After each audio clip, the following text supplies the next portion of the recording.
Today we have with us mental skills expert and author of On Top of Your Game, Carrie Cheadle. She's going to be discussing ways that you can develop mental toughness, become a stronger athlete, and reach your potential.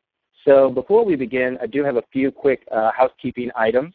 If you do want to ask a question, just click on the Ask a Question button in the top left, and we'll be recording those. And after the webinar, we'll ask those to Carrie, and she'll address as many questions as we can. Those that are not addressed in the webinar will be addressed in a later blog post. Also, if you do have to leave early or you just want to listen to this again, this webinar is being recorded and it will be posted on our blog, so you can go back and review it. And that is everything from me. So, Carrie, thank you very much for joining us today, and I'll let you get started. All right, sounds good. Thanks so much for having me. I'm really excited to be here, and super excited that everyone came on to check out the webinar today to talk about one of my favorite topics of mental toughness. So if you've ever felt like you talked yourself out of going out to train on a day when you didn't need a rest day, you could have gone out, you just didn't feel like it, or you feel like you encountered a setback in training or on race day and had a hard time bouncing back from it, and it took a hit. You took a hit to your confidence.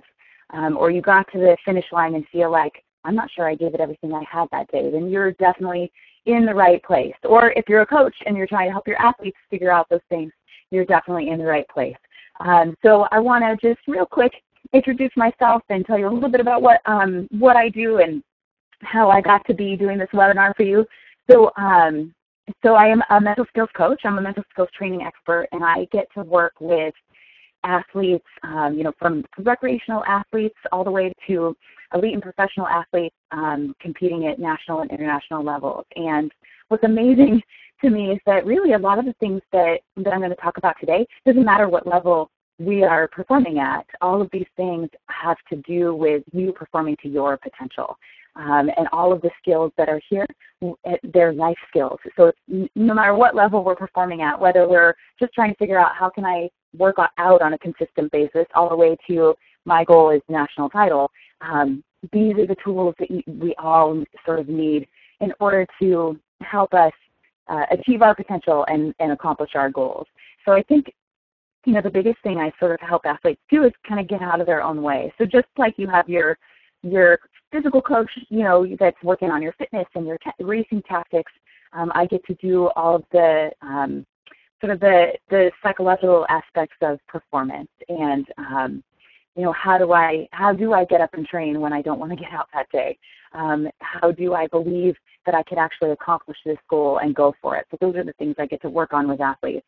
And I'm so passionate about it, I wrote a book about it. And so a lot of the stuff that we're going to talk about today, these tools that I'm going to introduce to you, there's even more in the book. So I wrote a book on Top of Your Game, Mental Skills to Maximize Your Athletic Performance, that has everything to do with the skill involved with confidence and motivation and goal setting and focus, because we don't really think about that as being a type of fitness, right? That's your mental fitness. So in order to share that with people, I decided, all right, I got to get this out in the world and write this book. So that's just a little bit about me and who it is that's talking to you today. So I'm going to introduce sort of just an overview of what we're going to chat about today. So first we're going to kind of look at, well, what is it that we're talking about? What is mental toughness? And then I'm going to go over 4 main characteristics of mental toughness.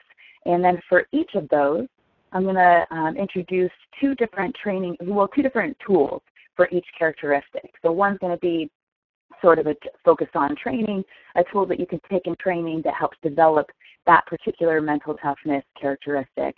And then a race day tool that you can use, something you can implement on race day in order to help develop that particular mental toughness characteristic. And then we will do some Q&A and get to your specific questions about things that have come up for you or questions you have about the webinar. So we'll get to do some fun Q&A stuff at the end there too.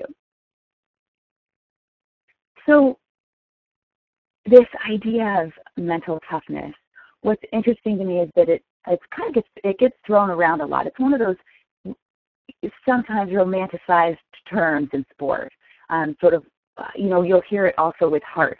like that player just had a lot of heart. That's another one that gets thrown around a lot. Or that team just wanted it more. You can't tell me that Duke wanted it more than Wisconsin, right?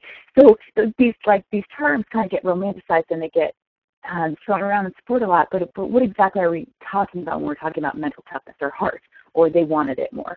So because of that, because this idea of this construct of mental toughness just kind of keeps getting thrown around, there's people that now are starting to research it. Well, what exactly are we talking about when we're talking about mental toughness? So, I think typically what we think of is, a lot of times we'll think of the comeback story. So you'll think of the athlete that has encountered maybe multiple setbacks to come back and be successful and accomplish the goal that they had set out to do. Or they encounter one huge setback, and maybe it even changes the trajectory of their life, but they went on to do something amazing. So they were mentally tough, and it was that mental toughness that got them through that. So I think another one we'll think of is the person that's so committed to accomplishing that athletic achievement that they'll perform through injuries and perform through illness, and that they'll go through whatever suffering, physical suffering they need to in order to accomplish that goal. And then another one is, the athlete that just has their sights set on that specific goal that they want to accomplish and is willing to sacrifice everything and has sacrificed everything to accomplish that goal. So these are kind of some of the things I think that come to mind when we talk about mental toughness. And one of the interesting things about some of the research that has come out, there was this one research study that was done with 33 elite athletes, and they were interviewing them to try and to develop a working definition of mental toughness. So what is it that we're talking about? And one of the most dominant themes that emerged from there is that really what we're talking about is the ability to deal with adversity. That when we're talking about mental toughness, that's what we're talking about, is that ability to deal with adversity. So to further kind of define this concept, I want to introduce a couple of the myths that I hear about mental toughness a lot. And one of them is that you're either born mentally tough or not. You either have it, you have this idea of you have this construct of mental toughness, or you don't have it. When really, you'll see kind of after I talk about some of these characteristics, there are skills involved in mental toughness that you can develop and that you can strengthen, and that it's not necessarily something that you're born with. I will say that there are athletes, just like there's athletes that you feel like are born to do a different sport, there's just sort of genetically made up to, their body type works really well in this sport. You could say that person was born to do this sport. There are athletes that, some of these things that I work on with athletes, it comes more naturally to them, but they are absolutely skills that everybody can work on. I would have defined myself as someone that was not born mentally tough, and developed that through my expertise and working with athletes. So it's not something that you either have it or you don't, which also means it's not something that you sort of, once you have it, you always have it. It's a skill, so it's kind of a type of fitness. You have to continue to work on it in order to continue to have it. It's not a magic pill that now that I have it forever. It's something that you really have to work on. And saying that, it's also not that the athletes that we might define as mentally tough, that doesn't mean that they never fail, or that they never feel doubt about their ability, or that they never feel disappointed, or they never have days where they don't perform their best. A lot of it has to do with that idea of adversity and how they come back from that. And that's really where that mental toughness is defined. So the other myth I kind of run across is that mental toughness is this thing. It's this one sort of identifiable thing that you could point your finger to, that it's a single construct, when really it's not one thing, it's many things. And I think you'll kind of see that. And you might already know that sort of intuitively, and I think you'll see that after we talk about these 4 different characteristics, that it doesn't come down to this is the thing that makes you mentally tough. It's all of these different skills, these different characteristics that come together that provide that ability to be able to deal with adversity and come back from, somebody threw a wrench in your race day, and how do you deal with that and come back from that? And there's skills involved in that, and that's what makes up this idea of mental toughness. So that's what we're going to kind of talk about now. I want to introduce these 4 different characteristics, and these characteristics, they're things that come up in the research, and there's more characteristics that come up in the research as well. But these are the 4 main ones that come up consistently, and also 4 that I see with my athletes when I think about athletes that are able to really handle adversity. These are the 4 that I see that have the biggest impact on this idea of mental toughness. But first, I want to tell you a story. So some of you might know this story or might have heard about this research that was done, and they called it the marshmallow experiment. So I want to tell this story because it's going to speak to this first characteristic that we're going to talk about. So this Stanford professor, Walter Mischel, this was like in the 1960s, he wanted to do research on this idea of delayed gratification and the difference between people who are able to delay gratification and those that aren't, those that want that immediate reward. So what he did was he tested hundreds of 4 to 5-year-olds by, he would bring each child by themselves into a private room, and they would sit down at a table, and he would set, or the researcher, right there, a man or a woman, would set a marshmallow in front of them on the table. And the researcher would tell the child that they're going to leave the room. So I'm going to leave the room, and if you don't eat this marshmallow, when I come back, you can have 2 marshmallows. But if you eat the marshmallow, you just get the 1. So it's this sort of classic decision of 1 now or 2 later. So the kid gets this message like, okay, I can, if I wait, I'm going to get 2 marshmallows. If I don't, I'm going to get 1. So then the researcher leaves and doesn't tell the child how long they're going to be gone for, and they're gone for 15 minutes, which is like a lifetime for a 4 or 5-year-old, right? So for 15 minutes, they have these kids on video and shows their experience of what it's like to have this marshmallow in front of them, and do they wait or do they grab the marshmallow? And a lot of kids immediately grab the marshmallow, eat the marshmallow right away. And then some of these kids, you kind of see them squirming and try to distract themselves and not look at the marshmallow. And then some had no problem, sat in front of the marshmallow, was not a problem, and waited for the researcher to come back and got that second marshmallow. So it was all about, can these children hold out on that immediate decision for the greater reward later? Or do they go for that guaranteed reward in that moment that's going to feel good right there in that moment? So are they able to delay that gratification? And what was really interesting about this research is that later they did follow-up studies for 40 years on these kids, and what they found was the kids that were able to delay gratification, the kids that waited and got that second marshmallow, had higher SAT scores. They were better able to handle stress. They had better social skills. They just scored them on all these different sort of life experiences and life skills, and found that overall they found that ability to delay gratification was correlated with success. So that's one of the biggest concepts I see with mental toughness. That's really one of the big ones, is this idea of commitment and that ability to be so committed to what it is that you want to accomplish, whether it's in your training that day, or you're thinking about your race season, or you're thinking about a specific triathlon. That commitment to that goal and your ability to make decisions in the moment that are in service to that goal. So that ability to delay immediate gratification is a huge piece of mental toughness. So, and this is one of my favorite things, favorite conversations to have with the teams that I work with, and helping them identify the difference between motivation and commitment.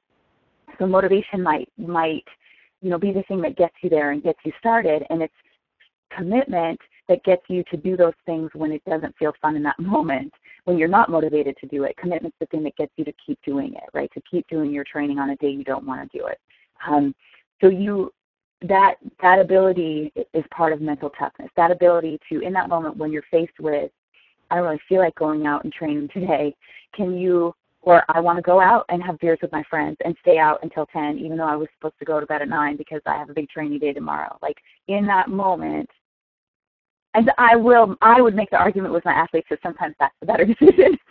But when it's not the better decision, in that moment, can you override that part of your brain that wants that immediate perceived reward and delay that immediate gratification for the bigger reward at the end?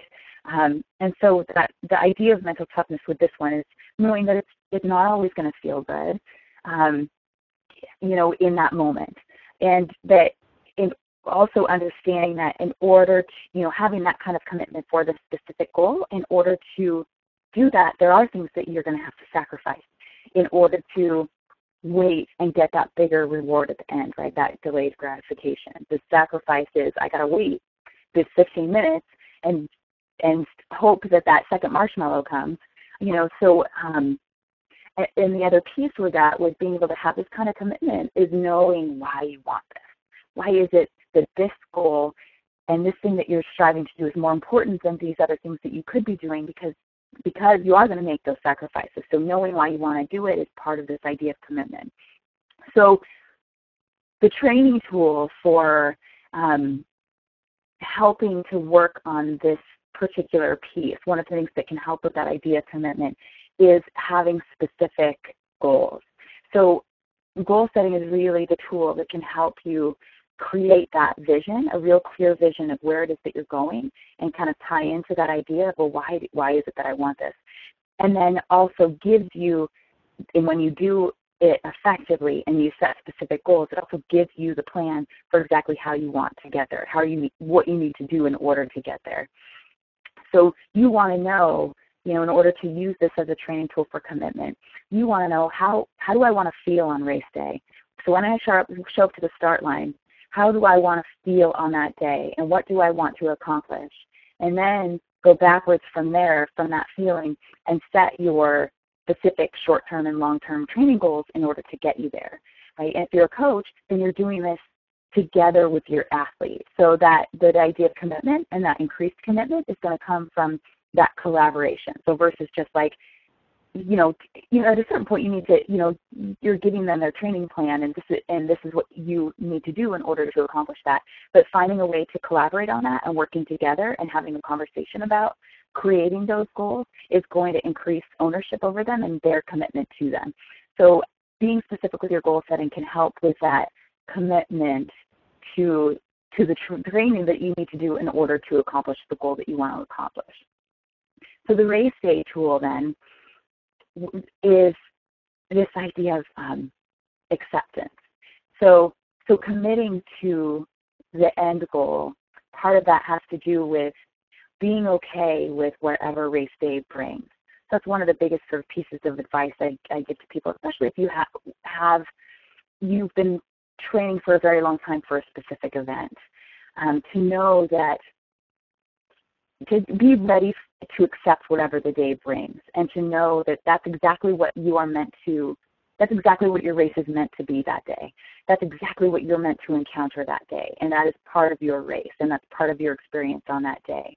So when you can accept that instead of fighting against it, so when we fight against something, some kind of wrench that's been thrown in our plan that we didn't expect to have happen, and we fight against that because we don't want to be dealing with that, or we don't want to be faced with that. That takes energy. It takes mental energy, it takes physical energy, and it slows down your reaction time. So the quicker you can accept that and immediately accept and sort of embrace, I'm ready for whatever the day brings, you're quicker to see your way around it or see your way through it and adapt, and to continue to be committed to the path instead of having that wrench thrown at you and immediately have it throw you off your track. And off of your commitment. So accepting what the day is going to bring is a big part of mental toughness. I'm ready for whatever it is that the day brings, and I'm ready to accept it and address it as it comes, and that's what you're meant to go through that day. So the next characteristic that I'm going to talk about is focus. So focus is a huge piece with this idea of mental toughness, and one of the consistent things that we see with athletes that are mentally tough, that we would sort of define as mentally tough, is this ability to perform under pressure and to perform consistently. So whether it's the first race of the season and you're just getting your race legs and you're just kind of seeing where you're at, it's one of your A races that you're hoping to podium on. No matter what that race is, you're still able to stay in the moment and do what you need to in order to perform your best, regardless of that perceived pressure that's there, if it's the first race or an A race. And that no matter what that kind of pressure is, and no matter what the race is, you can still perform consistently. That's one of the biggest, another sort of big factor with mental toughness that we see, that it doesn't matter what's on the line, they're still able to perform their best. So that ability to stay in the present moment and address anything that's happening in that present moment. So you're not thinking about the past race, you're not thinking about what just happened and that maybe you should have made a different decision, you're not thinking about the outcome of the race and thinking about the future. You're not time traveling, you're not stuck in the past, you're not thinking about what's going to happen later. You're right here in this moment doing what you need to do in this moment in order to perform. So, and keeping your focus on the things that are in your control. So a lot of times we get hooked, and the thing that gets us time traveling is something that's out of our control. So that ability to stay in the moment, and one of the things you can do to help stay in the moment is go, okay, I'm getting hooked. What's in my control right now? What do I need to focus on right now? So athletes that are mentally tough are not distracted by things that are irrelevant to their performance. They're able to keep their focus tuned into only the things that matter right then in that moment, and really kind of keep their eye on the prize, so to speak. And if they do get distracted, they are able to adjust. So it's not about, we're sort of built for distraction. There's going to be times where you do get distracted. It's can you bring yourself back? And can you tune out some of the things that are completely irrelevant to your sport and to your performance, and just stick with what you need to do right then in that moment. So there are two great training tools for this idea of focus. Well, a training tool and a race day tool. The training tool is to specifically train for adversity. So in order to keep your focus exactly where it needs to be during moments where you do encounter some kind of adversity, one of the ways you can help develop that type of focus and that type of mental toughness is to actually train for that, is to imagine these circumstances that might rattle your confidence or your focus during your race, and then try and create those situations during training that are going to simulate those experiences. So that's what I mean when I say simulation training. So an example of this is, if you are concerned or nervous about the open water swim and swimming around a lot of people, then how can you simulate that in your next open water swim so that the first time you're dealing with that isn't on race day, so that you get to practice in that moment with all those distractions. You get to practice where you want to maintain your focus.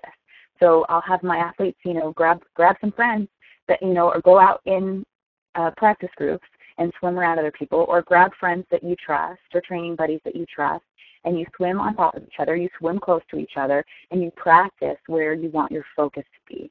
So, and that's just one example. There's all kinds of, so if you think about one of your upcoming races for yourself, and think about like something that maybe you're not quite as confident about, and is there a way to create some simulation training in order to boost your confidence in that? So I had a cyclist at one time that it was she was doing a time trial, and there was like a 180-degree turn in it, and she was nervous about the turn and how much time that was going to eat up. And so we said, okay, you're going to go have a training day, and you're going to go practice that exact turn. And she did brilliantly in the race, and she attributed it to going out and practicing that specific thing. So simulation training helps you, provides you that opportunity to train for adversity and to practice remaining calm and confident while dealing with that setback. So the race day tool for focus then is planning your response for those specific moments, for some of those critical moments in your race. So no matter what sport you're in, and no matter what level athlete you are, there's always these critical moments that come in your sport or in your race. And these critical moments are these moments where it becomes they're critical to your performance. And so your ability to perform in that exact moment, it's a key sort of moment in your sport, and it's a key moment in your performance. So if you kind of think through, like, some of the typical ones that come up is the start line and how you feel on the start line.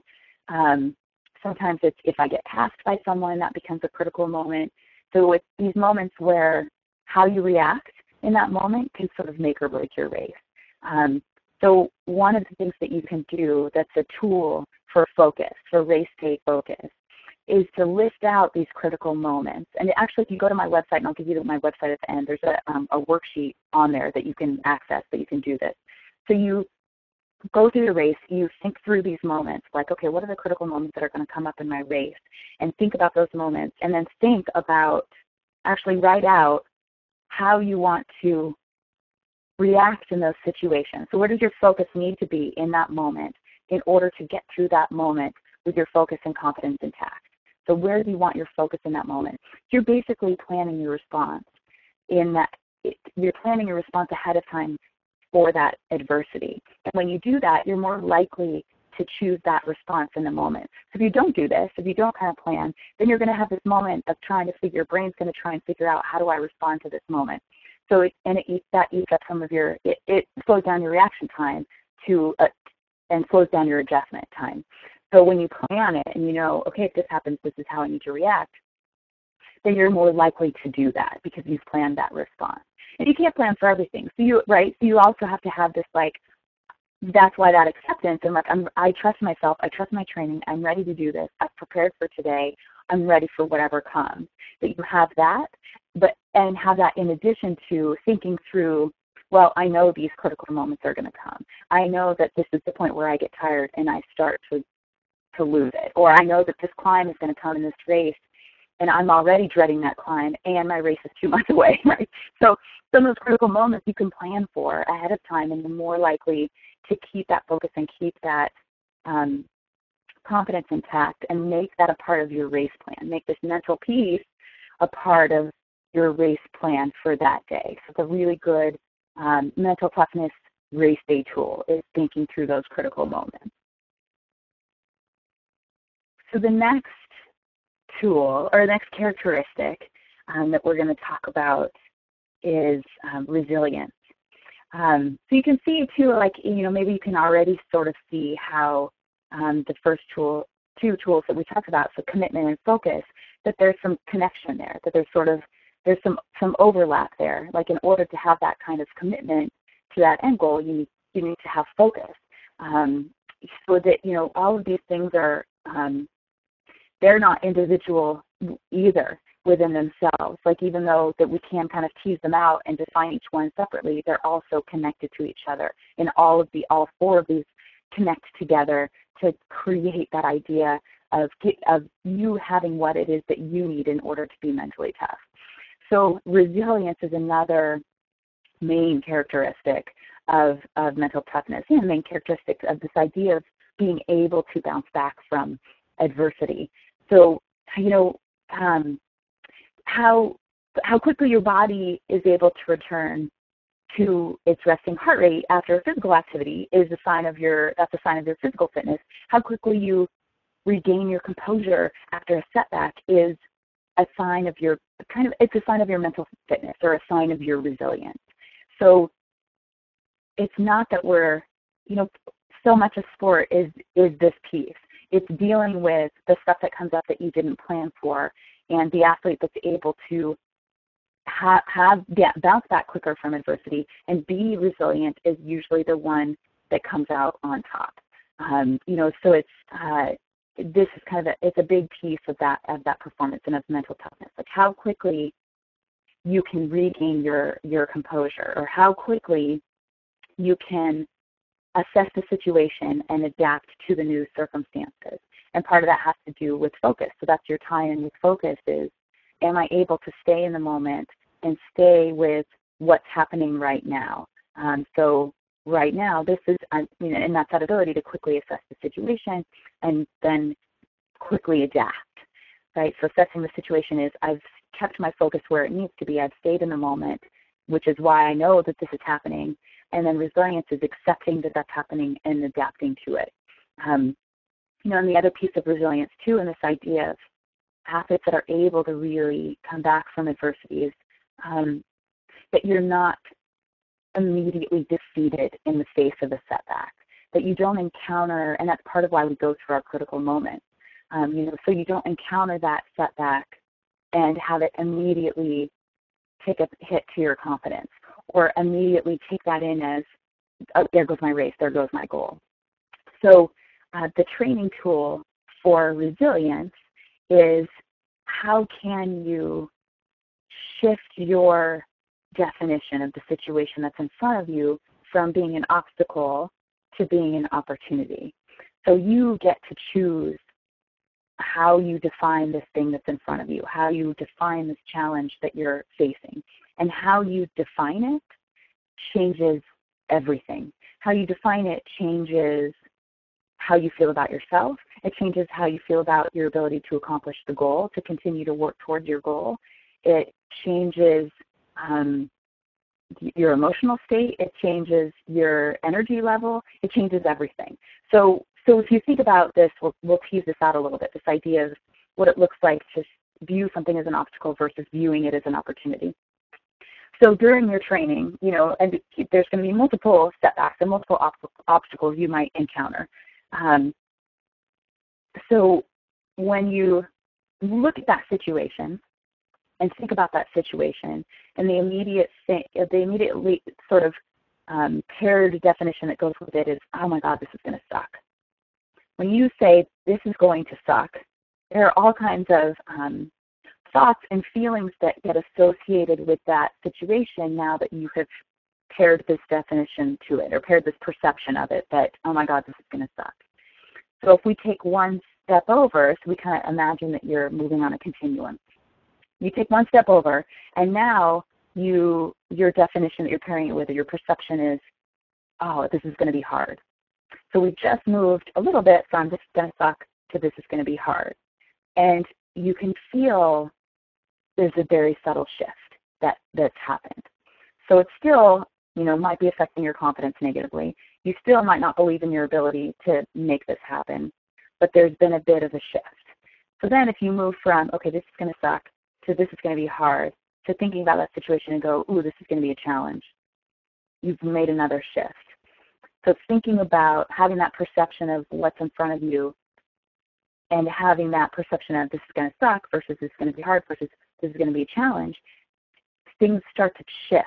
Things start to change in terms of how you view the situation in front of you and how you view your ability to handle the situation in front of you. So then if you take that final step and go, ooh, this is going to be an opportunity, that's when you're really making the shift.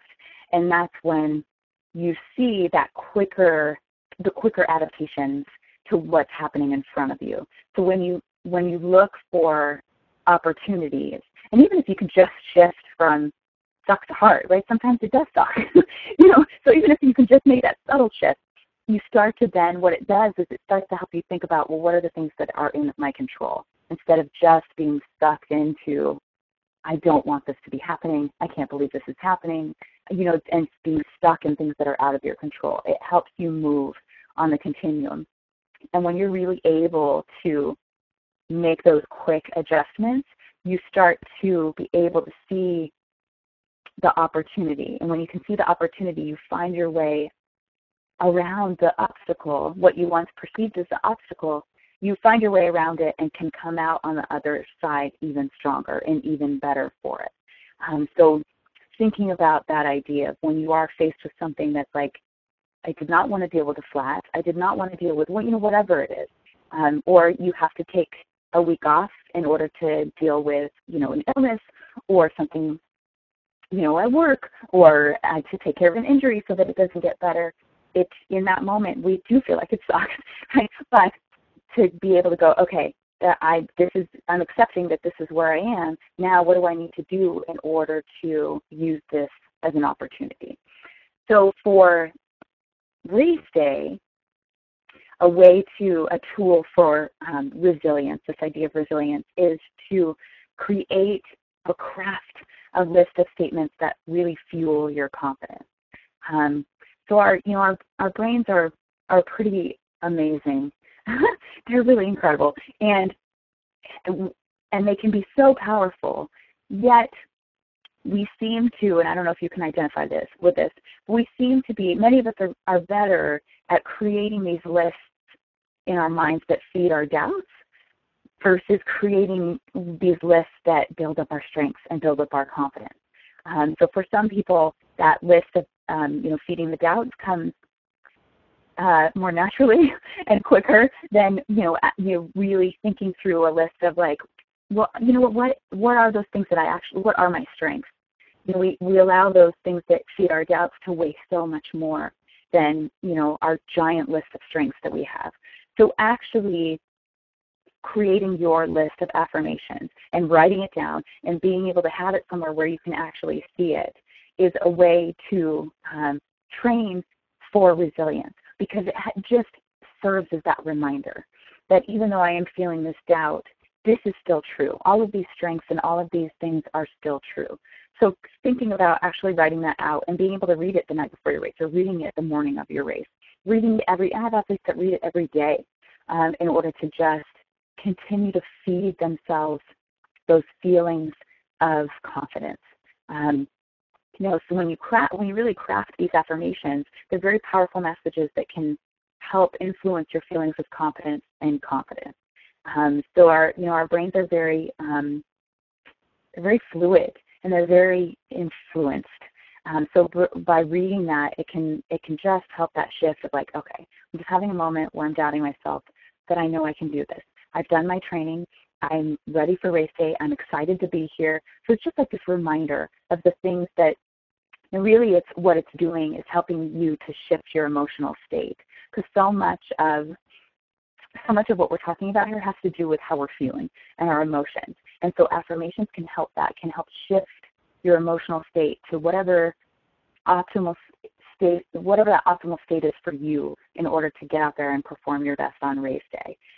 So crafting that list of very positive and powerful statements are going to fuel your confidence that day. And when you do it too, the ones that are the most powerful, when you kind of think through this list, the ones that are the most powerful are the ones that you get a visceral reaction when you say them to yourself. You say it and you can feel it. So those are the ones that are like, ooh, yep, that's the one that you want on your list. So for this final characteristic that I'm going to introduce to you guys, I want to share another little story about George here. So George Johnstig, you probably don't recognize him. I don't think in any workshop I've ever done anyone's recognized him yet. But he was he was a brilliant math professor.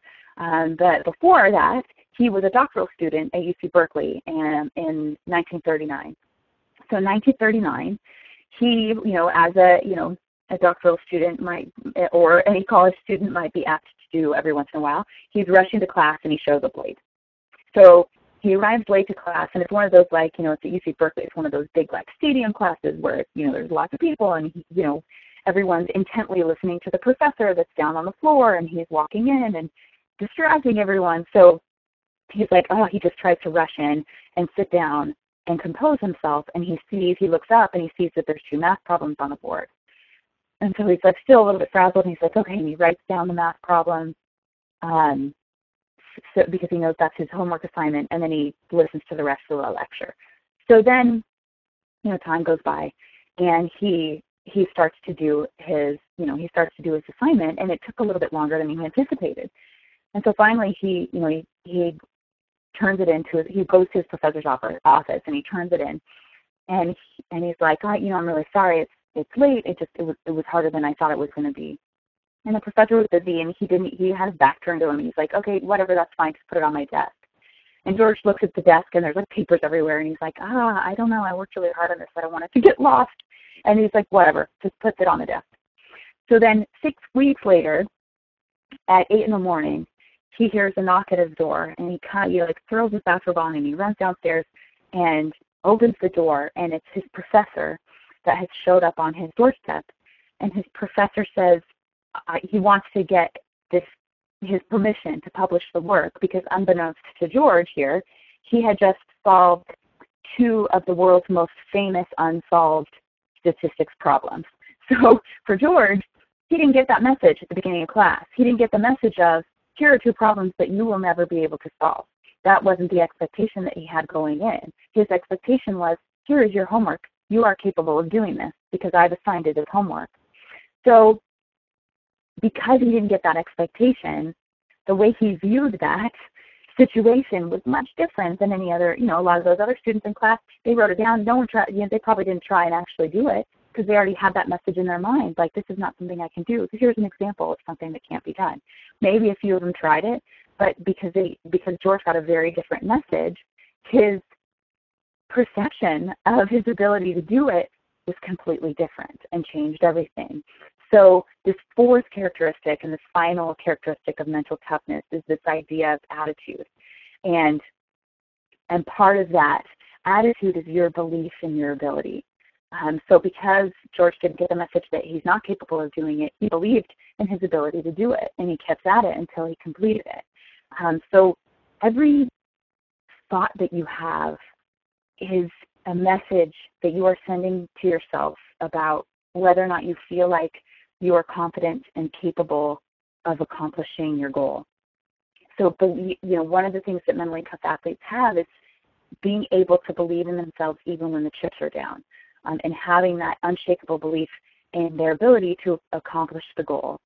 And the other piece of that, too, that I would add, that I feel like is really, really important, is also knowing that one bad race doesn't define you.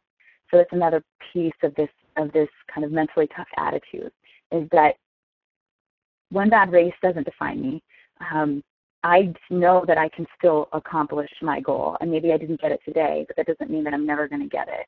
So I need to kind of come back to the drawing board, figure out what is it that worked, what didn't work. And that's another piece of kind of the attitude in a mentally tough athlete, is using failures as feedback and carrying what you learned into the next competition and building from it. So that story with this idea of attitude, a big piece of attitude is not just how you feel going into your race and how you feel during your race, and being able to be optimistic and resilient and positive and believe in your ability, but it's also the story that you tell yourself after your race. And really, and the more I work with athletes, the more I realize how important that piece is, because that story that you tell is what gets carried forward with you into the next race and either feeds your feelings of confidence or feeds your feelings of doubt. So being that ability to have a different perception of failure and what that means, and be able to build from it and have that experience and have it make you want it more, instead of have that experience and have it eat away at your confidence and have you question whether or not you feel like you should even be competing, right? So knowing that failures don't have to make you want to throw in the towel, that they can make you want it more. The other mentally tough piece here, I would say, that ties in with this idea of how we perceive failures and with that story that we tell is, whether or not it's our ability to take risks. And so our feelings of failure and our feelings around this piece influence that.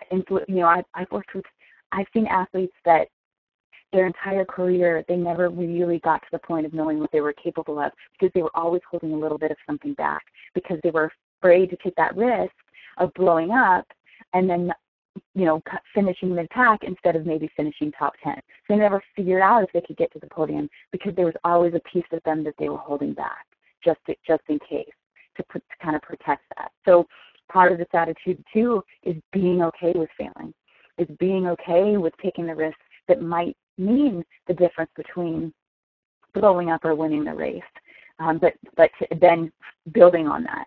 So if you did take the risk and go, oh man, that did not work out, that you can take that and not go, I'm a failure, but you take it and go, okay, that didn't work out. How do I build from that? How do I learn from that and take that experience and plug it into the next race?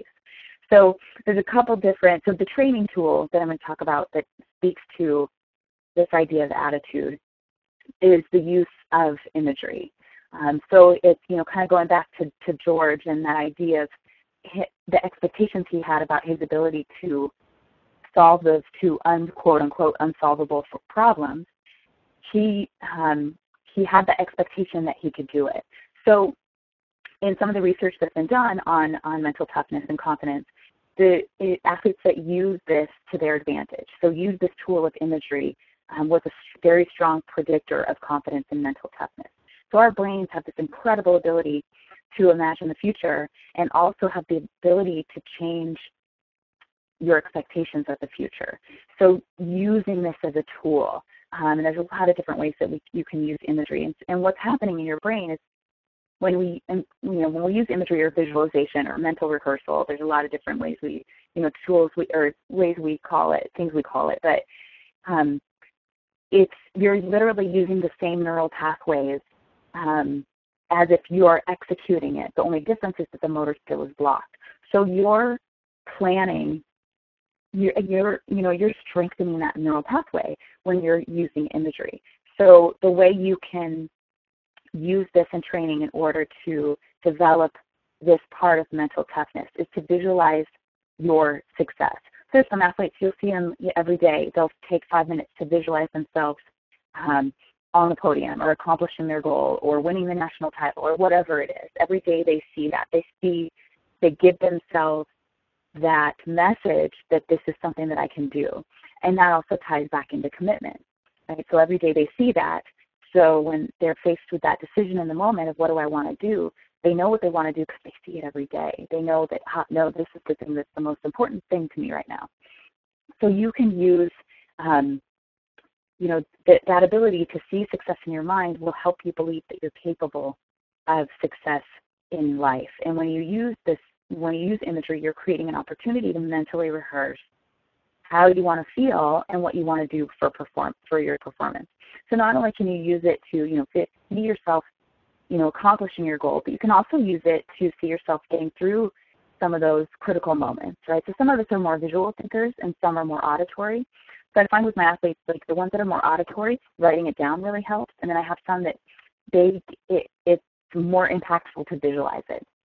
So taking the moments where if you know that you start to lose your confidence and you start to slow down in a time trial if you get past. So actually spending time visualizing that, seeing yourself getting past and seeing yourself maintaining your pace and still feeling confident and racing your best. Because really at the end of the day, it doesn't matter if they pass you or not. That has nothing to do with what you need to do in order to have your best performance. But we, in those moments, we'll get, it impacts our confidence unless we've done this, unless we've planned for that moment or seen ourselves, this is your opportunity to practice it using this, visualization or imagery in this way. And your race day tool is stopping. So in those moments where your attitude does start to shift, or you do start to have those doubts, or you do start to have those negative thoughts, or you get hooked by something that's out of your control, can you shut it down? So can you figure out a way to shut those thoughts down that are detrimental to your performance? So it's just like, the discipline that you have with your nutrition. Like, I know if I eat this, it's going to serve me on race day. And I know if I eat this, it's going to be detrimental. Same thing with your thoughts. If I feed myself this thought, it's going to be positive for my performance. If I feed myself this thought, it's going to be negative. So choosing to feed your confidence instead of feeding your doubt. And sometimes the first piece of that is just stopping those thoughts in their track. So when you recognize that you're engaging in thoughts that are detrimental to your performance, you have to be able to stop them and then jump the track to another track. So sometimes athletes will just visualize a big stop sign. So especially if you're getting in that spiral, that quick negative downward spiral, and you just need to stop it. Something that having that kind of powerful visual image of a stop sign, it sometimes can be the thing that just helps you immediately stop it, and then take a breath and go, okay, what do I need to focus on right now? What's in my control? What is this critical moment I'm having, and where does my focus need to be, or where do my thoughts need to be in order to feel confident in this moment? So stopping to that line of thinking and then shifting your thoughts and focus to something that really helps you feel calm and confident and in control. So I want to make sure we get to some Q&A, so I'm just going to do a quick wrap up, and just wanted to say that You know, competing in sports, it doesn't come without hardship. It doesn't come without disappointment and challenge and sacrifice, and the journey is full of adversity, which is part of what makes it so beautiful and meaningful. So to really know that the reason we need mental toughness is because adversity is part of this experience. So, and that struggle is a necessary part of that journey. So you know, and that you don't always win the game, right? So I don't know if any of you are basketball fans and watched that Duke versus Wisconsin game, but it's so amazing to, in that moment at the end of the game, see this incredible both experience at the same time, these incredible sort of feelings of triumph and this unbelievable heartbreak and disappointment. And that really in sport, it's both of those things. That the truth is you don't always win and you don't always PR, and you're not supposed to. And so embracing this idea that it's not going to be easy and it's not supposed to be easy, I think sometimes can help us feed that mental toughness as well. And just knowing that you have to work at it. It's just like your physical skills. So it's like you're not going to go out and train one day and then wait 3 months and not train at all and expect to be able to have any fitness for race day, right? It's not a one-time thing. It's if you want to be mentally tough and you want to work on this mental part of your performance, it's not something you do once and now you have it forever. It's just like your physical skills. It's something that you have to work on in order to be able to call on it on race day. So I want to pass the mic over, and I want to make sure we get to some Q&A now. So I'd love to hear your questions. So let's start with our Q&A, and what do you have for me? All right. Well, thank you very much, Carrie. There are a few really, really good questions here from our listeners. So the first one is, why would I feel more mentally tough during training than I would during a race? So I think it's something common for a lot of people. That's a great question. I think that sometimes because the pressure is different, and you would maybe think that it would be the reverse, like, okay, the pressure's on now this is where I really need my mental toughness. Sometimes, and it's going to depend on each individual athlete, but now we're talking about the possibility of nerves and anxiety and that stress response sort of coming into play on race day. So if you feel like you're able to push yourself harder in training than you are on race day, there's a few different things that are potentially going on. And one is that, and we're not consciously doing this, but sometimes we hold back on race day because it feels very vulnerable to put everything out on the line and not accomplish and not do as well as you thought you would do. So, and that might not be what's happening for you. It might be something totally different, but that's something that I see a lot with athletes. If that's the piece of mental toughness that we're talking about, it's like I'm able to be, resilient and I'm able to be committed during training. But once I get to race day, I'm kind of, and I have seen this with athletes, and I actually have worked with athletes on this specific thing. So you're not the only person that goes through this if you're going through this. And then they kind of, I'm thinking of one person in particular, kind of checked out a little bit on race day. And really it was all those things that, the commitment that he had during training, he needed to transfer it to race day and be okay with putting it all out on the line was kind of for him was that piece. Okay, that sounds great. So the second question is, and this one, a few different people ask kind of versions of this, so I'll kind of put them together in one. It's regarding how do you deal with the pain of an effort, not necessarily an injury, but more the pain of an effort, and are there techniques to use that to push the fatigue barrier, and if so, how far? And I know you kind of addressed that in a previous webinar for Psychology of Suffering, but maybe quickly kind of get into that. And like I said, Carrie has a great webinar on our site, Psychology of Suffering, which gets into this in a little bit more detail, but maybe you can kind of quickly address it. Yeah, so that, and you're right, like there's another webinar that you guys can go watch, and the entire thing is about this topic, because it is a huge part of mental toughness, and we didn't really touch on that piece specifically. But so with that pain of effort and how to deal with that, the critical moments is a big piece of that, and figuring out where does my confidence need to be in that moment where I feel like I'm dying and I want to throw my bike over the side of the mountain, right? So it's what do you need to be focused on in that moment? Because as soon as you start to think about the pain, you start to feel it even more, and you start to slow down. It's just your brain's way of trying to protect your body. So having some tools that you know you're going to go to in that moment is an important part, and knowing what you need to think in that moment in order to keep going. And another thing too is you can trick your brain into breaking it down into smaller increments. So it's like if your brain perceives like, you have that pain of effort and you think, oh my God, how am I ever going to get through the rest of this race? Your brain's saying, you can't, you're crazy. Look at how much pain you're in. So what you have to do is you have to break down the race into something smaller, even if it's just like pedal to the next tree or, run to the next marker or whatever it is. Break it down into its smallest increments, because your brain goes, oh yeah, okay, I can do that. I can get to the next tree, and then I can get to the next tree. So you're just making that smaller decision. Okay. And then we've got another good one here. So earlier you talked about shifting obstacles to opportunities. And the question here is, at what point does doing so, shifting obstacles to opportunities, become self-delusional, which could possibly impair your ability to deal with a situation realistically? So how do you determine how far a shift to make? That's a great question. Yeah. And part of it's you're not gonna know until you do it, right? So, and I'm gonna backtrack a little bit too. Part of it is you kind of know in your gut. Well, sometimes we're amazing creatures at denial. So I'll put that caveat out there too. But there's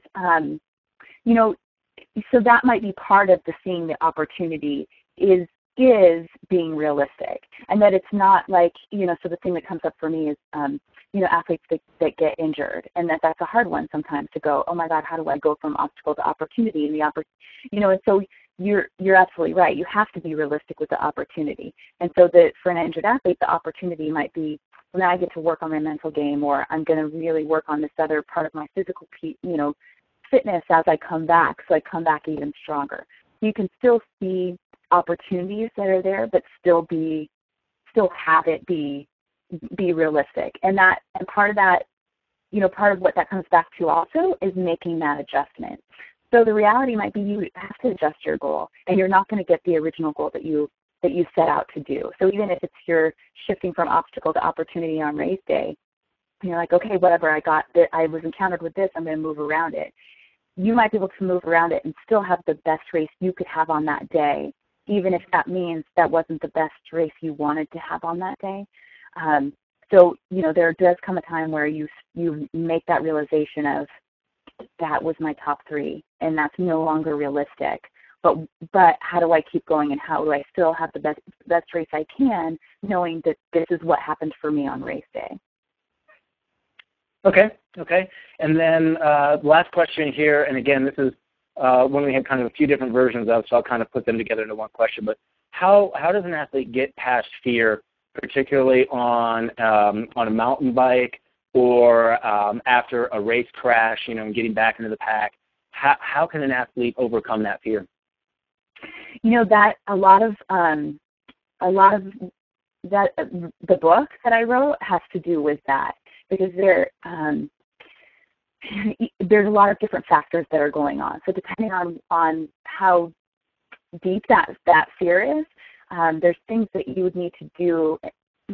Sometimes when we have a crash, basically, there ends up being this negative feedback loop that continues to happen in the brain, where you have that, now you get back on your mountain bike, and the next time you encounter something, your brain sort of recognizes something that's even remotely close to the situation where you crashed, you elicit your stress response. And when you do that, there's this whole physical response in your body that makes it more likely for you to crash.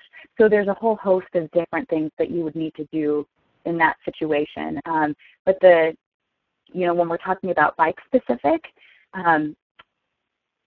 being able to make sure that when you're in that moment, breathe. And then I'll have athletes focus on relax your hands, relax your face, and breathe. So even if you just do that for yourself right now, relax your hands, relax your face, and breathe.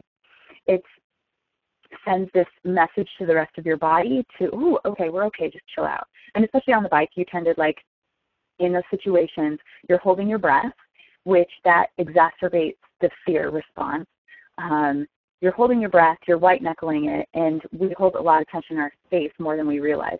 So just that quick little message to yourself can help at least relax enough on the bike so that you feel like you have more control on the bike. So you're not holding so much tension that you're going to, that piece is there. So that's a quick sort of tool that you can do. It's so much more complicated than that. There's so much in there. And that was a big reason I wrote the book, actually, was because I had these athletes that had so much anxiety coming back into their sport that they were starting to wonder whether or not they wanted to quit. And I was like, no, don't do that here. So I felt like, I had athletes, we would work together and they'd come back and have their best season ever. So it was like, okay, I got to write this book because you don't have to quit your sport that you love. There is a way to work through it. It just takes some time and support and some tools to be able to do it. All right. Well, I think that pretty much wraps it up for us. Thanks again, Carrie, for your time. I think a lot of great information here, helping athletes raise their mental game. A lot of good takeaways, and very much appreciate you putting this together for us. Absolutely.